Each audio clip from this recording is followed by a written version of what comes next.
Hello everyone, it is Phoenix here and welcome back to my makeup channel.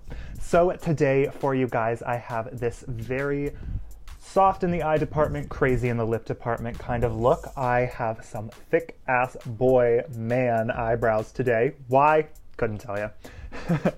I have a lot of first impressions going on in this video, a lot of new products and some old favorites, of course, as always.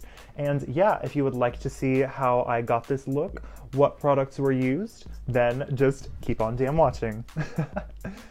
All right, you guys, let's jump right into this. If things sound a little bit different for any kind of reason, hello. I'm using the mic on my headset, or at least I'm assuming my camera is, just because I'm like listening to music when I'm not recording. Hello. Also, if you're wondering why I have this glove on, I don't like to get foundation and concealer and everything in my fingerprints while I'm doing my base. It's just really annoying. So, today I have on my light coverage base. I tried the ColourPop No Filter Foundation. I am in the shade Light 16. It looks pretty good. I mean, from a distance it looks really good, but my skin always looks good from a distance. Up close, still looks pretty good. My forehead is looking absolutely disgusting, as is my nose. But that's my own fault. That's not the concealer or the foundation's fault. That's totally my own fault for how I applied shit on today. So I know a lot of people are really curious as to how I actually do my eyebrows. I don't know if I've ever explained this or not, but the highest point of my arch, I line up with the outer corner of my eyes, and then I usually keep them really straight. So straight line here, straight line on the arch, and the bottom is where I leave the curve for. And the curve on the bottom of my brow arch, I usually start it right about somewhere in between the outer corner of my eye and the outside of my pupil is usually where I start to let it curve downwards to meet the top straight portion of the arch. Don't ever bring the top of your brow tail to meet the bottom. It'll just look wonky and it won't look good. Always bring the bottom to meet the top. Kind of like a grinder date. I usually use the NYX Micro Brow Pencil in Espresso to kind of sketch in the lines, just where I want it to be. And then if I feel like using a pomade, I use the NYX Eyebrow Gel in Espresso as well. But I think for today, I'm just going to stick with the pencil. And if I want some more definition, I might dip into like an eyeshadow. I kind of want a softer brow look today. I don't want my usual super strong, like carved out brows. I'm going for some softer shit. So I usually start off just before the front of my brow, and the reason you want to start just before the front is so that way your brows are not blocky right up here where the color is kind of supposed to fade and taper off into your skin tone. And then I do some little hair-like strokes right about there.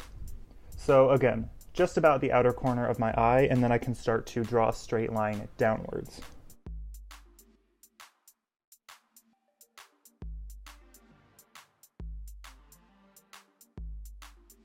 Now remember, children, always bring the bottom to meet the top. And that's pretty much it. That's a little bit thicker and a little bit more straight than I would usually go for, but obviously having half of my brows shaved makes the shape come out a little bit different than what I'm used to. Usually the tail comes down to about the same level that they start off at, but I guess we decided not today, bitch. So I'm gonna do the other one off camera and try to get them as symmetrical as I can, and I will be right back. All right, you guys, we love a thick boy brow moment. Honestly, these brows got me fucked up. They're super thick, super straight.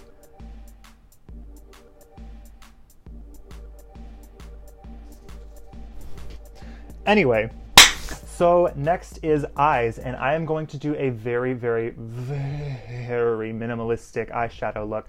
I think I'm probably only going to use about 2 or 3 colors, probably 2. I really want to limit myself because I'm going with a super bright, obnoxious red lip color, and it's basically a pillow box red, but a long story short, I want to kind of challenge myself here. Even when I do soft eye looks, I usually end up using like 6 different colors and like trying to blend this and that, and it just ends up being a mess.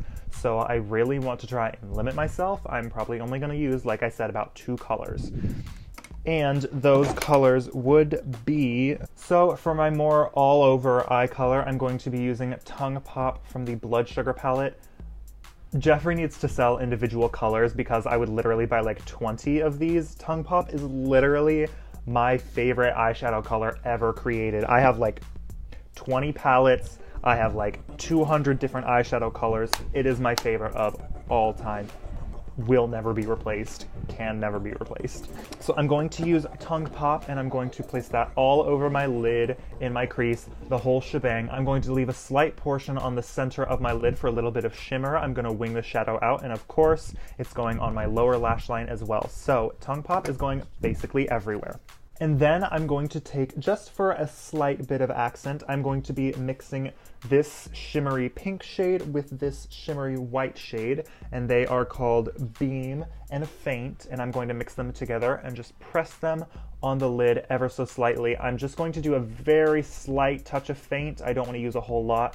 Most of it's going to be Beam, just so it's kind of a peachy pink and white. So let's get started. The brushes I'm going to be using are very few as well. I'm going to be using a Morphe M501 for Tongue Pop and blending throughout the crease. And then I'm going to use a Morphe M330 to blend it in the crease and really build up that color so it's a lot more intense. And then I'm going to use a Morphe MB16 to kind of pack the shadow on my inner and outer corners and blend them onto the center of the lid. And I'm also going to use the MB16 to buff and smoke out Tongue Pop on my lower lash line. And then finally, to top it off and apply that mixture of Faint and Beam, it's probably going to be about an 80-20 mix, 80% being Beam, obviously. I'm going to use an M166, I'm going to be using an M166 to pack it on my lid, and if need be, I'm going to take some Urban Decay All Nighter. This is the Pollution Protection Setting Spray, and I'm going to use that to intensify it if I need to. I don't think I will. I think I want it to be a little bit of a softer glow. So, all of that rambling being put out of the way, let's get started.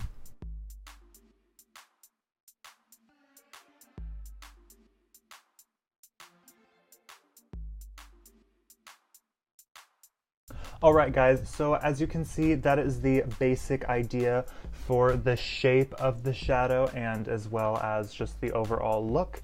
I'm going to complete the eyeshadow portion of the eye look on the other side, and I will be right back. Alright, so this eye look is a little rickety-crickety, not my favorite thing in the world, but we are going to keep on keeping on. So the next step normally is waterline pencil, and today I'm going to be using the NYX Jumbo Eye Pencil in the shade 604 Milk. Yeet that in there.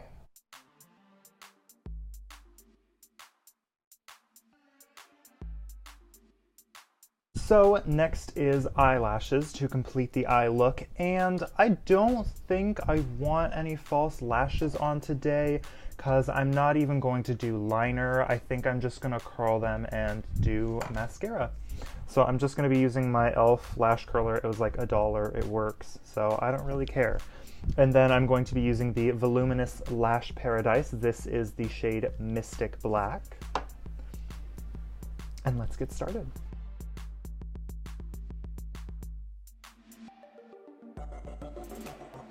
Now if they start to clump a little, or a lot, as mine have, I highly suggest you invest in a lash separator. I know it looks a little scary, but trust me, as long as you don't like stab yourself in the eye with it, you'll be fine. And of course, my favorite little trick that I actually used to hate when people would do it, I'm going to curl after I have the mascara on. I just think it helps so much if you curl after you apply your mascara, because once your lashes are coated in mascara and the mascara dries, it's very stiff. So you can kind of use the lash curler to mold your lashes in a sense. All right, and so for my next first impressions product, I'm going to be using a product I literally never ever use, and that is bronzer. Now, I normally never use bronzer because I feel like it just makes me look orange and it's just not right. Same goes with contour. Usually I feel like, personally, this is a personal taste, I don't like contour on my face because my cheekbones are naturally pretty fucking high. So whenever I put on contour, it always just looks like a brown streak and it just doesn't work for me. Same story with bronzer, except usually it's orange, not brown. So I usually stray away from bronzer because being as fair as I am, I already have a hard time finding foundations that aren't orange to begin with. But bronzer would only exacerbate the problem. So I usually never use bronzer for that reason. I also usually never use it because it's shimmery. I feel like it's just really weird if there's just shimmer in the hollows of your cheeks and on like your whole cheek, the side of your face, you just turn and there's just this weird brown shimmer and it's like, what the fuck? So I usually don't use it, and I'm a little scared because this bronzer was expensive. If you don't know, the butter bronzer is about $15. It usually retails for $14.99, where I have seen it. And I really hope this has pigment, because when I swatched it with a finger, it looked all right, but it turned really shimmery on my finger when I swatched it, and then when I swatched it on the back of my hand, it vanished. There was no color, and there was just the tiniest, like, most invisible hint of shimmer, and I'm like, oh Lord Jesus, I know damn well I did not just waste $15 on a bronzer that I can't return because I bought it at Walgreens, my dumb ass. Hello. So I'm praying to Jesus that it has some pigment when I apply it with a brush, and I'm going to be using the M527. This is a brand new one. I think Morphe changed their brushes a little bit, but it's okay. Not a huge deal. So I'm going to pick up some of the bronzer. I'm nervous.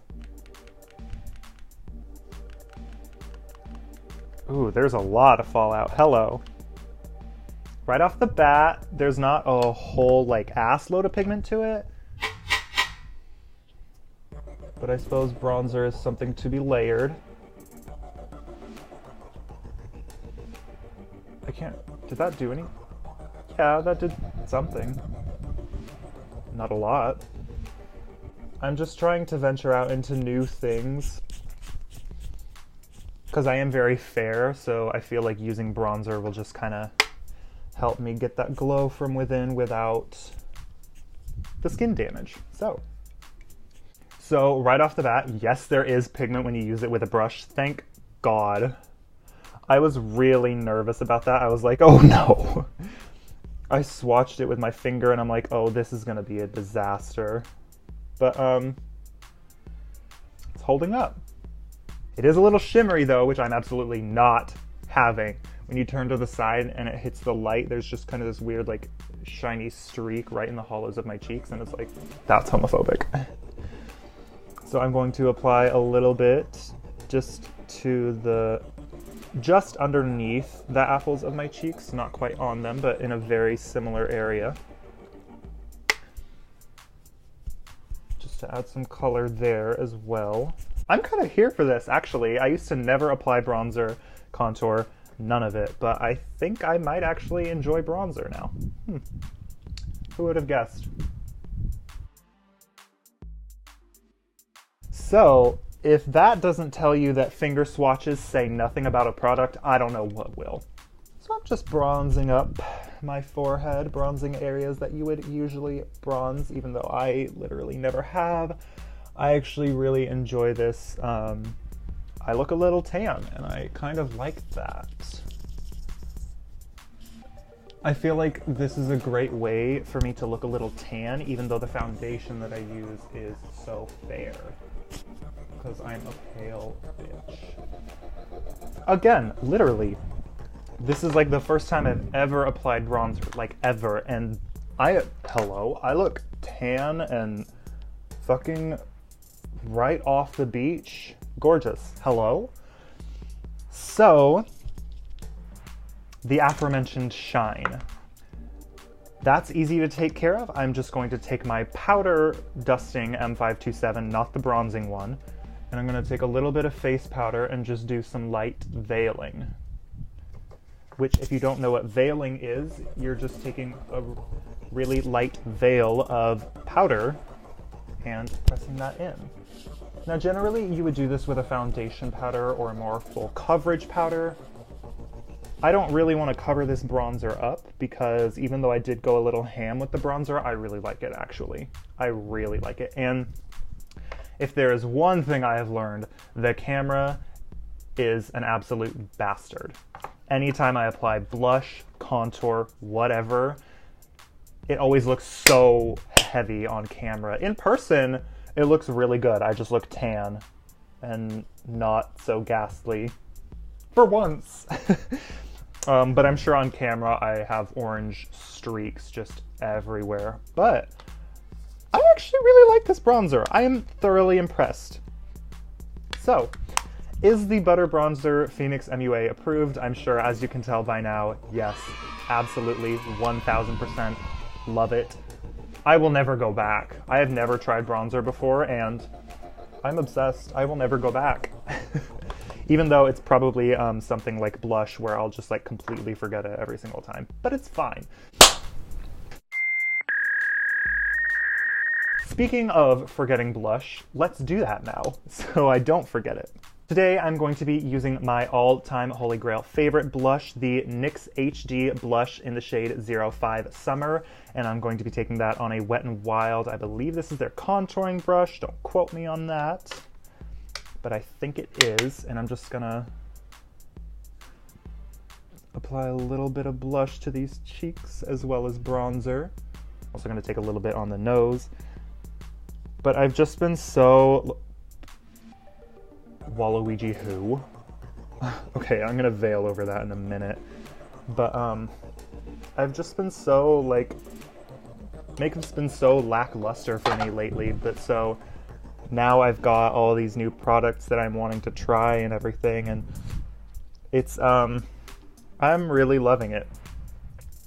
Bitch, it is McDonald's. I'm loving it. Ba-da-ba-ba-ba, I'm fucking him. So I'm gonna take some powder. I just veiled over it with my foundation sponge, no extra product. Now I'm going to veil over with a little bit of powder.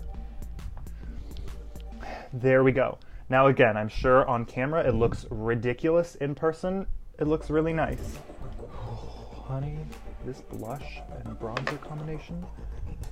She said we were sun-kissed today. Ooh, I love this. I love bronzer. Oh my god. Yay! I found a new thing that I like for makeup. Woo! And of course, what would this tutorial be without yet another first impressions item? I have the Wet n Wild MegaGlo highlighter in the shade Blossom Glow. These were all the rave, I believe, in 2017. They're still really popular. They are supposedly bomb as fuck. This was, I think either $4.99 or $5.99. Something's telling me to lean towards $4.99. And I've heard these are incredible. The packaging is very cheap, like about the cheapest packaging I've ever felt. But actually, it's fine because it's a trade-off, you know? Cheap packaging, bomb formula, low price. But if they were to invest more in the packaging, obviously the price would go up. So this is kind of a pinky tone. It looks super metallic. Like I've never seen a highlighter look this metallic in the pan, so I'm excited. I'm going to take a clean Morphe M510. If you've been on my channel before, you know I usually use this for eyeshadow and eye makeup, but I've decided to switch it over to a highlighting brush, which is, I believe, what it was actually originally intended for. So I'm just gonna pick some of that highlighter up. There's a little bit of fallout in the pan, not too terribly much. Obviously this kind of a really fluffy brush is usually gonna cause a little bit more fallout. I hope that shows up on camera. Oh my God, hello. Always bring it up towards the temples a little bit. That's my favorite trick for highlighters. I bring it up towards the temple. She said we are what? Absolutely fucking snatched today. Hello. Bitch, I can't get over this look. Bitch, I feel unclockable.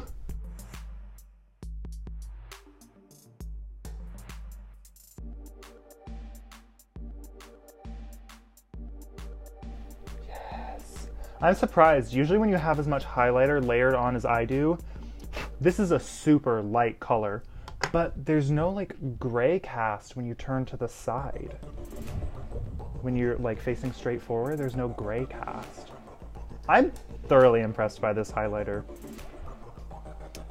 12 out of 10 would abso-fucking-lutely recommend. Cupid's bow, as always. I always put on a milk mustache of highlighter on my Cupid's bow. Just, I love highlighting the ever-loving fuck out of my Cupid's bow. Why? Couldn't tell you. Who is she? Who is she? Honey, God must have thought I suck a good dick because I look right today. Coming for all of your wigs. Yeah, I just look bronzed and blush highlight the house down. I look snatched as fuck. Alrighty guys, and actually all that's left now are lips, and as I said, I'm going to be doing an annoying ass bright red lipstick. I'm going to be wearing the ColourPop Ultra Matte Lip in the shade Creeper. This is a Pillowbox red, as I mentioned. This formula, 20,000 out of 10. Seriously, this is a Fenty Beauty dupe. The color, Fenty Beauty is a little bit darker, a little bit more cool toned. Creeper is a little bit lighter, a little bit more orange toned. I will actually swatch them together on the back of my hand and let you guys see. Put that on the screen right now. And there we go. So they're the formula is honestly identical. It really is. They're both very liquidy, very thin formulas, which is great because then they don't dry super caked up and thick on your lips. So this I would absolutely recommend if you are struggling to find a matte lipstick that is comfortable, long wearing, and also if you watch Sophia Nygaard videos, if you want a lipstick that stays around the butthole, which is the inner waterline of the lip, where lipstick usually strays from the quickest, mine is actually kind of like, sometimes when I apply lipsticks that really don't stick to it, even when my lips are closed, touching together, you can still see it. I don't know why it's so far forward, I hate that it is, but this lipstick stays on it. Actually, it really does. So, if you want a nice Fenty Beauty dupe for like literally a quarter of the price, ColourPop Ultra Matte Lip is the way to go. These are $6.50, plus tax, obviously. But like, fuck yes, these are awesome.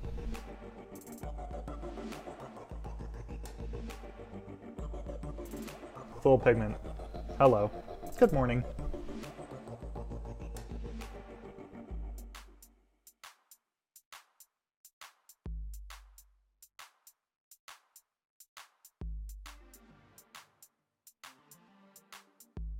Alright guys, so my Cupid's bow is not perfectly centered and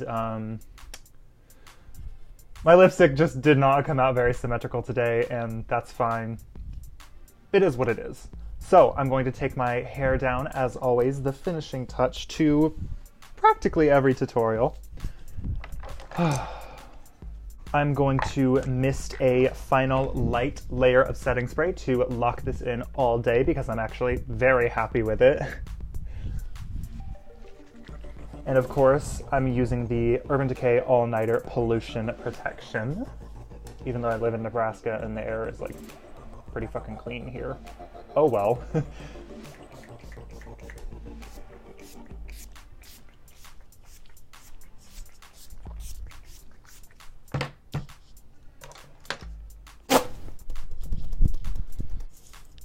All right, you guys, and that is the finished tutorial. Thank you all so much for watching. Please leave a like down below if you enjoyed. Leave a comment, let me know what you think of this look. And of course, links to everything will be in the description down below. I also have a music channel and a vlogging channel that should have some content coming very soon. I make absolutely zero promises. I film so many videos that never see the light of day, but hopefully I can get my ass in gear and get some new videos up on those channels because they have been stagnant for a very long time. So yeah, if you would like to follow me on Instagram, once again, it is @thephoenixis. If you would like to follow my drag account, it is phoenix.electra. And yeah, I will see you all in the next one.